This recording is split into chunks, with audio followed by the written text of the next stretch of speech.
So you've talked about how there's no secular institution that is for Christians right now. Yeah. There's no major secular institution that exists that's for Christians. Right. One of the challenges is that a number of Christian institutions don't seem to be standing up for Christians or for Christian perspectives or positions. What has happened to Christian institutions? Well, I think that's part of what Jesus warns about. I'm thinking of the Olivet Discourse in each of the first three Gospels. Jesus has this lengthy prophecy about what's going to happen. I think it's about the collapse of Jerusalem and the world order of that time. I don't think he's talking about the end of human history. He's talking about the end of that age. And one of the things he talks about is the division that will occur among the disciples because of the pressure of persecution, or even in our time, it's not necessarily persecution, it's the pressure of public opinion. Some are not going to stand. Jesus warns us about that. Some are not going to be able to withstand the pressures and are going to slip away, abandon the faith, become, to one degree or another, apostate. And I think Jesus goes on after saying that immediately to add that your enemies will be members of your own house. So those who abandon the faith under those pressures join the persecutors. Or I think another more subtle scenario, which I think is what's happening in the Christian institutions, rather than just becoming anti-Christian. You have Christian institutions feeling the pressure, carving out a space just adjacent to the sources of the pressure, just adjacent to the persecutors. So they're not joining the persecutors, they're not apostate in a kind of open sense, but they also want to make sure that they aren't targets. And so I think a lot of institutions accommodate in order to avoid being a target, but in effect, they're becoming allies of the persecutors. And those Christians, I think, are likely to describe themselves and present themselves as the true believers. This is what Christianity truly is. Was it all the way back to John Locke, who said that toleration is an expression of charity, and toleration is a mark of the true church. So it's deeply embedded in our Western liberal bones to think of toleration as a value of Christianity, and so those institutions and churches that are adjacent to the persecutors, we're the truly Christian ones because we're tolerant. And these fundamentalists out there, basically cultists, they're the troublemakers. So I think that kind of scenario. So I think again, as we expect resistance and pressure from the culture, we can expect there's always going to be churches that join in and accommodate.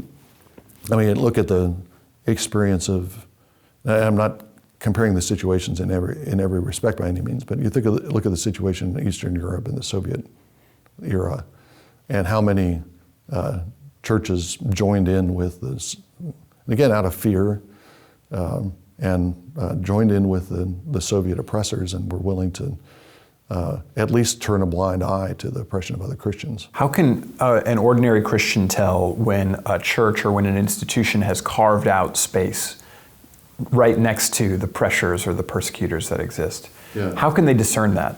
Well, I think that part of it is going to be the positions that the church is taking, some of the rhetoric the church is taking, whether the church is willing to identify with brothers and sisters who are being opposed and pressured and persecuted.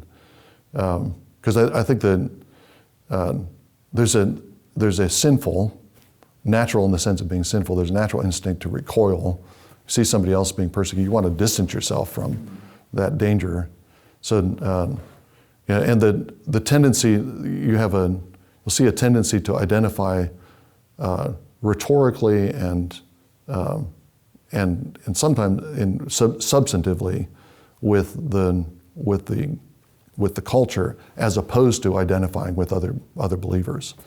I think that kind of that's and the various clues and hints that those people who are resisting are outsiders, and they're somehow marginally Christian. So I think those would be some of the markers or clues that I would look for. What about for like a Christian college or a Christian ministry that maybe a person in a church has been supporting? They're like, I write my check every year to this Christian institution.